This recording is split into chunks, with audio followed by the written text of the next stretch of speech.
Hi ಎಲ್ಲ ನಮಸ್ಕಾರ. ನಾನು ನಿಮ್ಮ ಪ್ರೀತಿಯ ಸುನೀತಾ ಪವನ್. ಎಲ್ರು ಹೇಗಿದ್ದೀರಾ? ಐ ಹೋಪ್ ಎಲ್ರು ಚೆನ್ನಾಗಿದ್ದೀರಾ ಅಂತ ಅನ್ಕೊಂಡು ಇವತ್ತಿನ ಅಸೆ ಸೀರಿಯಲ್ ಸಂಚಿಕೆನ ಸ್ಟಾರ್ಟ್ ಮಾಡ್ತಾ ಇದ್ದೀನಿ. ಅದಕ್ಕೂ ಮುಂಚೆ ನನ್ನ ಚಾನಲ್ನ ಇನ್ನು ಯಾರೆಲ್ಲ ಸಬ್ಸ್ಕ್ರೈಬ್ ಮಾಡ್ಕೊಂಡಿಲ್ವೋ ಸಬ್ಸ್ಕ್ರೈಬ್ ಮಾಡ್ಕೊಂಡು ಹಾಗೆ ಸಪೋರ್ಟ್ ಮಾಡಿ. ವಿಡಿಯೋ ಇಷ್ಟ ಆದ್ರೆ ಒಂದು ಲೈಕ್ ಅಂಡ್ ಶೇರ್ ಕಮೆಂಟ್ ಅಂತ ಮಾಡಿ. ಸೊ ಇನ್ನು ಶುರುವಿನಲ್ಲೇನೆ ಇಲ್ಲಿ ಶಾಂತಿ ಕೂತ್ಕೊಂಡಿರ್ತಾಳೆ. ಕೂತ್ಕೊಂಡು ಏನೋ ಮೊಬೈಲ್ ನೋಡ್ಕೊಂಡು ಬಡ್ಕೋತಾ ಇರ್ತಾಳೆ, ಮೀನಾ ಮೀನಾ ಮೀನಾ ಅಂತ. ಯಾವಾಗ್ಲೂ ಅವ್ರಿಗೆ ಅದೇ ಕೆಲ್ಸ ಅಲ್ವಾ, ಹಾಗಾಗಿ. ಸೊ ಇನ್ನ ಅಲ್ಲಿ ಮೀನಾ ಎಲ್ಲ ಹೊರ್ಗಡೆ ಹೋಗಿರ್ತಾರೆ. ಹೊರ್ಗಡೆ ಹೋದಾಗ ಇನ್ನ ಸುಮ್ನೆ ಕೂತ್ಕೊಂಡು ಇವಳಿಗೆ ಎಷ್ಟತ್ತಪ್ಪ ಬಡ್ಕೊಳ್ಳೋದು, ಏನಪ್ಪ ಮಾಡೋದು ಅಂತ ಹೇಳ್ಬಿಟ್ಟು ಯೋಚನೆ ಮಾಡ್ತಲೇ ಇರ್ತಾಳೆ. ಇನ್ನ ಅಷ್ಟ್ರಲ್ಲೇನೆ ಇಲ್ಲಿ ರಂಗನಾಥ್ ಅವ್ರು ಬರ್ತಾರೆ. ರಂಗನಾಥ್ ಅವ್ರು ಬಂದು ಯಾಕೆ ಹಂಗ್ ಬಡ್ಕೋತಾ ಇದೀಯಾ, ಅದ್ ಏನ್ ಬೇಕೆ ನಿನ್ಗೆ ಅಂತ ಹೇಳ್ಬಿಟ್ಟು ಬೈತಾ ಇರ್ತಾರೆ. ಅಲ್ಲ ರೀ, ಇವಳಿಗೆ ಎಷ್ಟ್ ಸರಿ ರೀ ಬಡ್ಕೊಳ್ಳೋದು, ಕಾಫಿ ತಂದ್ಕೊಡ್ ಬಡಿ ಅಂತಂದ್ರೆ ಬಡಿಯೋದೇ ಇಲ್ಲ ಅಂತಾಳೆ ಅಂತ ಹೇಳ್ಬಿಟ್ಟು ಅಂತ ಇರ್ತಾಳೆ.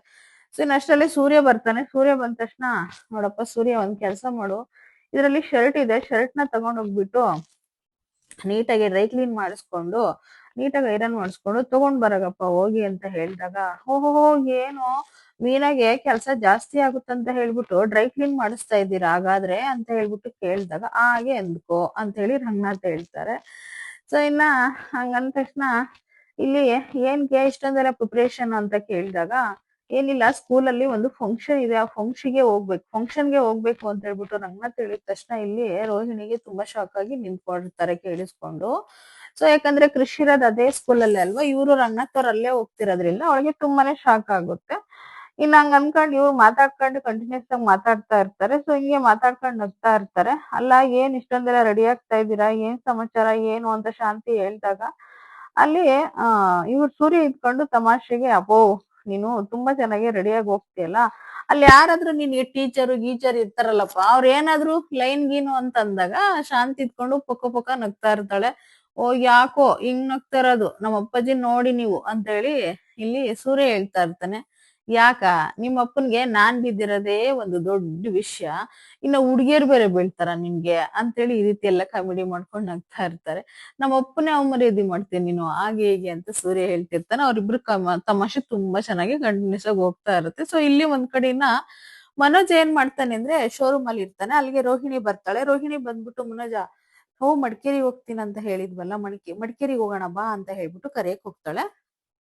ಹಂಗ್ ಕರಿಯಕ್ ಹೋದ ತಕ್ಷಣನೇ, ಅಲ್ಲ ಯಾವಾಗಂದ್ರ ಅವಾಗೆ ಮಡಿಕೇರಿ ಕರಿತಿಯಲ್ಲ ರೋಹಿಣಿ, ಏನ್ ಅನ್ಕೊಂಡಿದ್ಯಾ ಇಷ್ಟು ಬೇಗ ಮಡಿಕೇರಿಗೆ ಹೋಗಕ್ಕೆ ಅಂತ ಹೇಳ್ಬಿಟ್ಟು ಮನೋಜ್ ಹೇಳ್ತಿರ್ತಾನೆ. ಯಾವಾಗ ಕರ್ದು ಬರೋದಿಲ್ಲ ಬರೋದಿಲ್ಲ ಅಂತ ಹೇಳ್ತಿಯಲ್ಲ ಮನೋಜ, ಅಮ್ಮನ್ ಕೇಳ್ಬೇಕು ಅಂತ ಹೇಳ್ತೀಯ, ಮತ್ತೆ ನಿನ್ ಮಾತ್ ಕೇಳ್ತೀನಿ ಅಂತ ಹೇಳ್ತೀಯ, ಆದ್ರೆ ಇವಾಗ ಮಾತ್ರ ಬರಲ್ಲ ಅಂತೀಯ ಅಂತ ಹೇಳ್ಬಿಟ್ಟು ರೋಹಿಣಿ ಹೇಳ್ದಾಗ, ಅಲ್ಲ ಕಣಮ್ಮ, ಆದ್ರೂ ನಿನ್ ಮಾತು ಕೇಳ್ತೀನಿ, ಅಮ್ಮನ್ ಮಾತ್ಗೂ ವಿರುದ್ಧವಾಗಿ ಮಾತಾಡಕ್ ಆಗಲ್ವಲ್ಲ, ನಿನ್ ಮಾತು ಎಷ್ಟ್ ಕೇಳ್ತೀನಿ, ಅಮ್ಮನ್ ಮಾತು ನಾನು ಅಷ್ಟೇ ಕೇಳ್ಬೇಕಂತ ಮನೋಜ ಹೇಳ್ದಾಗ, ಹಿಂಗೆ ವಾದಿ ಮಾಡ್ಕೊಂಡು ನಮ್ ಬರಲ್ಲ ಅಂತೇಳಿ ಹೋದಾಗ, ಅಲ್ಲಿ ಕೆಲ್ಸಕ್ಕೆ ಅಂತ ಸೇರ್ಸ್ಕೊಂಡಿರ್ತಾಳಲ್ವಾ ರೋಹಿಣಿ, ಆ ಎಮ್ಮ ಬರ್ತಾಳೆ. ಬಂದ್ಬಿಟ್ಟು, ನೀವು ಗಂಡ ಹೆಂಡತಿ ಕಿತ್ತಾಡೋದನ್ನ ನಾನು ನೋಡ್ದೆ ಅಂದಾಗ, ಕದ್ದು ಮುತ್ತಿ ಕೇಳಿಸ್ಕೊಂಡಿ ಅಂದಾಗ, ಇಲ್ಲ ಹಾಗೆ ಕೇಳಿಸ್ಕೊಂಡಿ ಅಂತ ಹೇಳ್ಬಿಟ್ಟು ಹೇಳ್ದಾಗ, ಏನ್ ಹೇಳಿ ಇವಾಗ ಅಂತ ಹೇಳಿ ಕೇಳಿದಾಗ, ನನ್ ಗಂಡನು ಇದೇ ರೀತಿ ಮಾಡ್ತಾ ಇದ್ದೆ, ಸೊ ಈಗ ನಾನು ಆ ಗಂಡನ ಸರಿ ಮಾಡ್ಕೊಂಡು ನಾನು ದಾರಿ ತಂದಿದ್ದೀನಿ ಅಂತ ಹೇಳಿ ಕಿತ್ತೋಗಿರೋ ಕೆಲ್ಸನ ಹೇಳ್ತಾಳೆ. ಸೊ ಯಾರು ಈ ರೀತಿ ಈ ವಿಡಿಯೋ ನೋಡಿ ಆತರ ಮಾಡಕ್ ಹೋಗ್ಬೇಡಿ, ಇದು ಎಂಟರ್ಟೈನ್ಮೆಂಟ್ ಅಷ್ಟೇನೆ, ನನ್ನ ಒಂದು ಮನವರಿಕೆ ಮಾತಿದು. ಅವಳು ಅದೇನೋ ಪೌಡರ್ ತಂದ್ಬಿಟ್ಟಿದೀನಿ, ಅದನ್ನ ಅಮೆಝಾನ್ ಊಟದಲ್ಲಿ ಹಾಕಿ ಕೊಟ್ಬಿಡು ಅಂತ ಹೇಳಿ ಹೇಳ್ಕೊಡ್ತಾಳೆ. ಇಂತ ಆ ಗಂಡ ಹೆಂಡತಿ ಮಧ್ಯದಲ್ಲಿ ಈ ತರ ಹೇಳೋ ಹೆಂಗಸ್ರ ಮಕ್ಳು ನೋಡಿದ್ರೆ ನಂಗೆ ಸಿಟ್ಟು ಬರುತ್ತೆ. ಸೊ ಆ ರೀತಿ ಹೇಳಿದಾಗ ಅವಳು ಅದನ್ನ ಈಸ್ಕೊಂಡೇ ಬಿಡ್ತಾಳೆ. ಈಸ್ಕೊಂಡ ತಕ್ಷಣನೇ ರೋಹಿಣಿ, ಆಯ್ತು ಆಯ್ತು ಹಾಕ್ತೀನಿ ಅಂತ ಹೇಳ್ಬಿಟ್ಟು, ನಿನ್ ಗಂಡ ನೀನ್ ಹಿಂದೆನೆ ಬರ್ತಾನೆ ಅಂತ ಹೇಳ್ಬಿಟ್ಟು ಹೇಳಿ ಕಳಿಸ್ತಾಳೆ. ಸೊ ಇನ್ನು ತಗೊಂಡ್ ಬರ್ತಾಳೆ.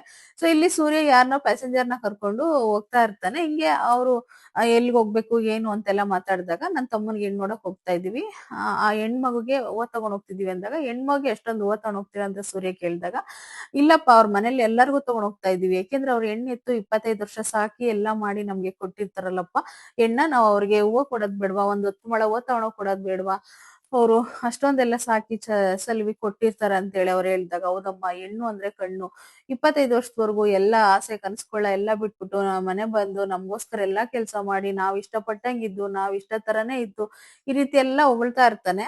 ಆಗ ನಿನಗ್ ಮದ್ವೆ ಆಗಿದೆ ಏನಪ್ಪಾ ಅಂತ ಕೇಳಿದಾಗ, ಹೌದಮ್ಮ ಮದ್ವೆ ಆಗಿದೆ ಅಂದಾಗ, ನಿನ್ ಹೆಂಡ್ತಿ ಹೇಗೆ ಅಂತ ಕೇಳಿದಾಗ, ತುಂಬಾ ಒಳ್ಳೆಳಮ್ಮ, ನನಗೋಸ್ಕರ ಕಾಯ್ತಾಳೆ, ನನಗೋಸ್ಕರ ಏನ್ ಬೇಕಾದ್ನು ಮಾಡಿ ಕೊಡ್ತಾಳೆ, ನನಗೆ ಕಾಫಿ ಯಾವ ರೀತಿ ಇರುತ್ತೆ ಅದೇ ರೀತಿ ಮಾಡ್ಕೊಡ್ತಾಳೆ, ಮತ್ತೆ ನನ್ ತಲೆಗೆ ಎಣ್ಣೆ ಹಚ್ತಾಳೆ, ಮತ್ತೆ ನನ್ನ ಪ್ರೀತಿ ಮಾಡ್ತಾಳೆ, ತುಂಬಾ ಮುದ್ದಾಗಿ ನೋಡ್ಕೋತಾಳೆ ನನ್ನ ಅಂದಾಗ, ನೀನ್ ತುಂಬಾ ಅದೃಷ್ಟ ಮಾಡಿದ್ಯಾ ಬಿಡಪ್ಪ ಅಂತ ಈ ರೀತಿ ಮಾತಾಡ್ಕೊಂಡು ಹೋಗ್ಬೇಕು ಅಂದಾಗ ನನ್ಗೆ ಒಂದ್ ಒಳ್ಳೆ ಅಂಗಡಿ ಗೊತ್ತು, ಅಲ್ಲಿ ಕರ್ಕೊಂಡ್ ಹೋಗ್ತೀನಿ ಬನ್ನಿ ಅಂತ ಸೂರ್ಯ ಕರ್ಕೊಂಡ್ ಬಂದು ಮೀನಿನ ಅಂಗಡಿ ಹತ್ರನೇ ನಿಲ್ಲಿಸ್ತಾನೆ. ಇನ್ನ ಆ ಇಲ್ಲಿ ಕುಸುಮ ಅವರು ಒಂದು ಫ್ರೆಂಡ್ ಅಂಗಡಿ ಹತ್ರ ಇರ್ತಾರೆ. ಅಲ್ಲಿಗೆ ಕರ್ಕೊಂಡ್ ಬಂದಾಗ ಸೊ ಇನ್ನ ಮೀನಾಗೆ ಬಂದ್ ಹೆಂಗಮ್ಮ ಹೂವ ಅಂತ ಕೇಳ್ತಾನೆ. ಅಂದ್ರೆ ಇವ್ರಿಗೆ ಗೊತ್ತಿಲ್ದಿದ್ ತರ ಕೇಳ್ದಾಗ ಅವಾಗ ಆ 30 ರೂಪಾಯಿ ಮೊಳ ಅಂತೇಳಿ ಮೀನಾ ಹೇಳ್ತಾಳೆ. ಸೊ 30 ರೂಪಾಯಿ ಮೊಳ ಏನ್ ಕಮ್ಮ, ಇವಾಗ ಏನ್ ರೇಟ್ ಇಲ್ಲ ಏನಿಲ್ಲ ಅಂತ ಹೇಳ್ಬಿಟ್ಟು ಹಿಂಗೆ ವಾದಿ ಮಾಡ್ತಾ ಇರ್ತಾರೆ ಇಬ್ರು ಕೂಡ. ಇಲ್ಲ ಫಂಕ್ಷನ್ಸ್ ಎಲ್ಲ ಇದೆ, ಹಬ್ಬಗಳೆಲ್ಲ ಬರ್ತಾ ಇದೆ ಅಂತ ಹೇಳ್ಬಿಟ್ಟು ಹೇಳ್ದಾಗ, ಯಾವ 30 ರೂಪಾಯಿನೂ ಇಲ್ಲ, ಬೇರೆ ಅಂಗಡಿಗೆ ಹೋಗ್ತೀವಿ ಅಂತ ಸೂರ್ಯ ಹೇಳ್ತಾನೆ. ಹೋಗ್ರಿ ನೀವ್ ಎಲ್ಲೋದ್ರೂ ಅಷ್ಟೇ ರೇಟು ಅಂತ ಮೀನೆ ಹೇಳ್ತಾಳ. ಅವ್ರು ಹೂವ ತಗೊಳಾರ ಇದ್ಕೊಂಡು, ಬಿಡಪ್ಪ ನೀವ್ ಯಾಕೆ ವಾದಿ ಮಾಡ್ತಾ ಇದ್ದೀರಾ, 30 ರೂಪಾಯಿನೇ ಕೊಟ್ಟು ತಗೊಳ್ಳೋಣ ಅಂತೇಳಿ ಹೇಳ್ತಾರೆ. ಸೊ ನೀನ್ ಮದ್ವೆಗಿದೆಯೇನಮ್ಮ ಅಂದಾಗ, ಹೌದು ಅಂತಂದಾಗ, ನಿನ್ ಗಂಡ ಹಿಂಗೆ ಕಿತ್ತಾಡ್ತಾರ ಅಂತ ಕೇಳ್ತಾರೆ. ನನ್ ಗಂಡನ್ ಬಗ್ಗೆ ಎಲ್ಲ ಮಾತಾಡ್ಬಿಡಿ ನೀವು ಅಂತ ಮೀನಾ ಹೇಳ್ತಾಳೆ. ಆಗ ಏನಪ್ಪ ಸೂರ್ಯ ನಿನ್ ಹೆಂಡ್ತಿ ಹಿಂಗೆ ಕಿತ್ತಾಡ್ತಾಳ ಅಂತ ಅವ್ರು ಕೇಳ್ದಾಗ, ನನ್ನ ಹೆಂಡ್ತಿ ಬಗ್ಗೆ ಮಾತಾಡ್ಬಿಡ್ರಿ, ನನ್ನ ಹೆಂಡ್ತಿ ತುಂಬಾ ಒಳ್ಳೆಳಂತ ಅವ್ರವ್ರೇನೆ ಗೊತ್ತಿಲ್ದಿರ್ತಾರ ಹೊಗಳ್ಕೊಳ್ತಾ ಇರ್ತಾರೆ. ಸೊ ಮೊಳ ಹಾಕದ್ ಹಂಗೆ ಅಂತ ಕೇಳ್ದಾಗ ಸೂರ್ಯ ಇನ್ನೆಂಗ್ ಹಾಕೋದು, ನೀವ್ ಹಾಕಿ ಅಂತ ಹೇಳಿ ಮೀನಾ ಕೊಡ್ತಾಳೆ. ಅವ್ನ್ ಮಳಾಕಕ್ ಹೋಗ್ತಾನೆ, ಮಳಾಕಕ್ಕೆ ಬರಲ್ಲ.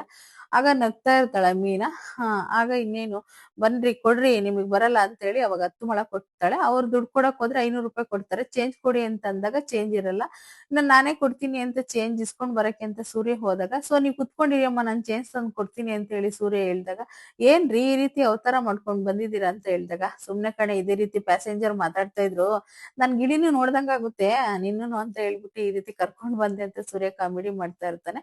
ಇನ್ನಷ್ಟಲ್ಲೇ ಮಾತುಕತೆ ಶುರು ಮಾಡಿದಾಗ ಅಷ್ಟರಲ್ಲೇ ಕನಕನು ಅರುಣ್ ಅಲ್ಲಿಗೆ ಬರ್ತಾರೆ. ಏನು ಕನಕ ಇಲ್ಲಿವರೆಗೂ ಬಂದಲ್ಲ ಅಂತ ನೋಡಿದಾಗ ಸೂರ್ಯ ಒಂಥರ ನೋಡ್ತಿರ್ತಾನೆ ಅರುಣನ್ನ. ಅವನು ಹಂಗೆ ಈ ತರ ನೋಡ್ತಾ ಇರ್ತಾನೆ. ಚೆನ್ನಾಗಿದೆಯೇನ ಕನಕ, ಏನ್ ಇಲ್ಲಿವರೆಗೂ ಅಂದಾಗ, ನಾನು ಹೊರಗಡೆ ಡ್ಯೂಟಿ ಹೋಗ್ತಾ ಇದ್ದೀನಿ, ಕನಕಗೆ ತುಂಬಾ ಬೇಜಾರಾಗುತ್ತೆ, ಅಮ್ಮನ ಹತ್ರ ಇರ್ತೀನಿ ಅಂದ್ಲು, ಅದಕ್ಕೆ ಕರ್ಕೊಂಡ್ ಬಂದೆ, ಇಲ್ಲೇ ಇಟ್ಕೊಳ್ಳಿ ಅಂತೇಳಿ ಅರುಣ್ ಹೇಳಿ ಹೋಗ್ತಾನೆ. ಕನಕ ಹೇಗಿದೆಯಮ್ಮ ಅಂತ ಸೂರ್ಯ ಕೇಳ್ತಾನೆ. ಕೇಳಿದ ತಕ್ಷಣ ಚೆನ್ನಾಗಿದ್ದೀನಿ ಬಾವ ಅಂತ ಹೇಳ್ಬಿಟ್ಟು ಹೇಳ್ದಾಗ, ಸೊ ಆಯ್ತಮ್ಮ ಅಂತ ಹೇಳಿ ಅವ್ರ ಪಾಡಿಗೆ ಅವ್ರು ಹೋಗ್ತಾರೆ. ಇಲ್ಲಿ ಇನ್ನ ಕನಕ ಯಾವಾಗ ಸರಿ ಹೋಗುತ್ತೆ, ಅಲ್ಲ ಕನಕ ಹೇಳ್ತಾಳೆ ಮೀನಾಗಿ, ಯಾವಾಗ ಸರಿ ಹೋಗುತ್ತಕ್ಕ ಇದು, ಇವ್ರಿಬ್ರು ಮುಖ ಮುಖ ನೋಡ್ಕೊಂಡು ಹಿಂಗಿರ್ತಾರೆ ಅಂತ ಹೇಳಿದಾಗ, ಏನಾಗಲ್ಲ ಎಲ್ಲ ಸರಿ ಹೋಗುತ್ತೆ ಸುಮ್ನಿರು, ಯೋಚನೆ ಮಾಡ್ಬೇಡ ನೀನು ಅಂತ ಇಲ್ಲಿ ಮೀನಾ ಹೇಳ್ತಾಳೆ. ಸೊ ಇನ್ನ ಇಲ್ಲಿ ಮನೆಗೆಲ್ಲ ಮುಗಿಸ್ಕೊಂಡ್ ಬಂದು ಮಲಗಿರ್ತಾಳೆ.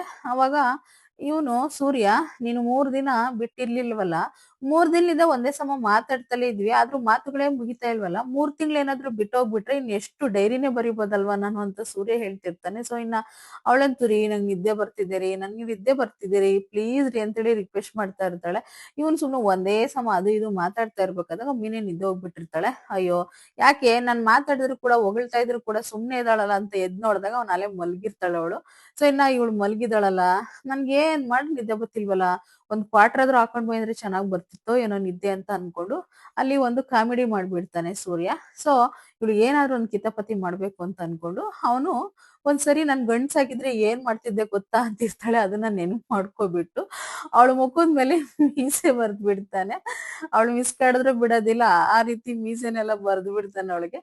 ಮೀಸೆನೆಲ್ಲ ಬರದ ತಕ್ಷಣ ಇನ್ನು ಅವಳು ನಿದ್ದೆ ಹೋಗ್ಬಿಟ್ಟಿರ್ತಾಳಲ್ವಾ, ಗೊತ್ತೇ ಆಗಲ್ಲ ಪಾಪ ಅವಳಿಗೆ. ಸೂರ್ಯ ಇದ್ಕೊಂಡು ಅದನ್ನೆಲ್ಲ ಬರ್ದು ನಗಾಡ್ಕೊಂಡು ಸುಮ್ನೆ ಮಲ್ಕೋತಾನೆ. ಸೊ ಬೆಳಗ್ಗೆ ಎದ್ದಾಗ ಏನಾಗುತ್ತೆ ಅಂತ ಹೇಳ್ಬಿಟ್ಟು ನಾಳೆ ಸಂಚಿಕೆಯಲ್ಲಿ ನೋಡ್ಬೇಕಾಗುತ್ತೆ. ಸೊ ಮನೆಯವ್ರ ಮುಂದೆಲ್ಲ ಇದು ಪ್ರಚಾರನೇ ಆಗುತ್ತೆ ಅಂತಾನೆ ಹೇಳ್ಬಹುದು. ಸೊ ಇನ್ನ ಇಲ್ಲಿಗೆ ಈ ಸಂಚಿಕೆನ ಮುಗಿಸ್ತಾ ಇದ್ದೀನಿ. ಈ ಸಂಚಿಕೆ ಇಷ್ಟ ಆಗಿದ್ರೆ ಖಂಡಿತ ಒಂದ್ ಲೈಕ್ ಅಂಡ್ ಶೇರ್ ಕಮೆಂಟ್ ಮಾಡಿ. ಹಾಗೆ ನನ್ನ ಚಾನಲ್ನ ಇನ್ನು ಯಾರೆಲ್ಲ ಸಬ್ಸ್ಕ್ರೈಬ್ ಮಾಡ್ಕೊಂಡಿಲ್ವೋ ಪ್ಲೀಸ್ ಸಬ್ಸ್ಕ್ರೈಬ್ ಮಾಡ್ಕೊಳ್ಳಿ ಆಯ್ತಾ. ಯಾಕೆ ಅಂತಂದ್ರೆ ನೀವು ಸಬ್ಸ್ಕ್ರೈಬ್ ಮಾಡ್ಕೊಂಡ್ರೆ ನಾವು ಹಾಕಿರೋ ವಿಡಿಯೋಗಳು ನಿಮ್ಗೆ ನೋಟಿಫಿಕೇಶನ್ ಮುಖಾಂತರ ಬಂದು ನಿಮ್ಗೆ ತಲುಪುತ್ತೆ. ನೀವೇನಾದ್ರು ಸಬ್ಸ್ಕ್ರೈಬ್ ಮಾಡ್ಕೊಂಡಿಲ್ಲ ಅಂತಂದ್ರೆ ನಿಮ್ಗೆ ನಾವು ಹಾಕಿರೋ ವಿಡಿಯೋ ಬರಲ್ಲ. ನಮ್ದು ಸರ್ಚ್ಗೆ ಹೋಗ್ಬಿಟ್ಟು ಸುನೀತಾ ಪವನ್ ಅಂತ ಹೊಡಿಬೇಕಾಗುತ್ತೆ. ಸೊ ಹಾಗಾಗಿ ನೀವು ಯಾವ ರೀತಿ ಮಾಡ್ತೀರಾ ಅಂತಂದ್ರೆ ಸಬ್ಸ್ಕ್ರೈಬ್ ಮಾಡ್ಕೊಳ್ಳಿ. ತುಂಬಾ ಜನ ಆಸೆ ಸೀರಿಯಲ್ ಇಷ್ಟ ಪಡ್ತಾ ಇದ್ದೀರಾ, ತುಂಬಾ ಜನ ಕೇಳ್ತಾ ಇದ್ದೀರಾ ಬೇಗ ಹಾಕಿ ಅಂತೇಳಿ. ನಾನು ಕೂಡ ಬೇಗನೆ ಟ್ರೈ ಮಾಡ್ತಾ ಇರ್ತೀನಿ. ಸೊ ಒಂದೊಂದ್ ದಿನ ಲೇಟ್ ಆಗ್ಬಿಡುತ್ತೆ, ಯಾಕೆಂದ್ರೆ ನಂದು ಇನ್ನೊಂದ್ ಚಾನಲ್ ಇರೋದ್ರಿಂದ ಅದನ್ನ ಡೈಲಿ ವ್ಲಾಗ್ಸ್ ಹಾಕೋದ್ರಿಂದ ಅದು ಇದು ಕೂಡ ಅಪ್ಲೋಡ್ ಮಾಡ್ಕೊಂಡು ಸ್ವಲ್ಪ ಮನೆ ಕೆಲಸ ಅಂಗಡಿ ಕೆಲಸ ಅದು ಇದೆಲ್ಲ ನೋಡ್ಕೊಂಡು ತುಂಬಾ ಸ್ವಲ್ಪ ಲೇಟ್ ಆಗ್ತಾ ಇದೆ. ನಿಮ್ಗೆ ಇನ್ನೊಂದ್ ಚಾನಲ್ ಅಲ್ಲಿ ನಂದು ಡೈಲಿ ವ್ಲಾಗ್ಸ್, ನಾನ್ ಮಾಡಿರೋ ರೊಟೀನ್, ನನ್ನ ಕೆಲಸಗಳು ಎಲ್ಲ ಇನ್ನೊಂದ್ ಚಾನಲ್ ಅಲ್ಲಿ ಅಪ್ಲೋಡ್ ಮಾಡ್ತಾ ಇರ್ತೀನಿ. ಅದ್ರ ಹೆಸರು ಬಂದ್ಬಿಟ್ಟು ಪವನ್ ಸುನಿಲ್ ಲೈಫ್ ಸ್ಟೈಲ್ ಅಂತ. ಆ ಚಾನಲ್ ಒಂದ್ಸರಿ ಯಾರೆಲ್ಲ ಸಬ್ಸ್ಕ್ರೈಬ್ ಮಾಡ್ಕೊಂಡಿಲ್ವೋ ಪ್ಲೀಸ್ ಸಬ್ಸ್ಕ್ರೈಬ್ ಮಾಡ್ಕೊಂಡು ಅದಕ್ಕೂ ಕೂಡ ಸಪೋರ್ಟ್ ಮಾಡಿ ಅಂತ ಹೇಳ್ತೀನಿ. ಏಕೆಂದ್ರೆ ಹೆಣ್ಣು ಮಕ್ಕಳಿಗೆ ಒಂದು ಸ್ಫೂರ್ತಿಕರ ವಿಡಿಯೋಗಳೆಲ್ಲ ಹಾಕ್ತಾ ಇರ್ತೀನಿ ಅದ್ರಲ್ಲಿ. ಹೇಗೆಲ್ಲ ಕೆಲಸ ಮಾಡೋದು, ಹೇಗ್ ಸ್ಟ್ರಾಂಗ್ ಆಗಿರೋದು ಬೆಳಗಿಂದ ಸಂಜೆವರೆಗೂ.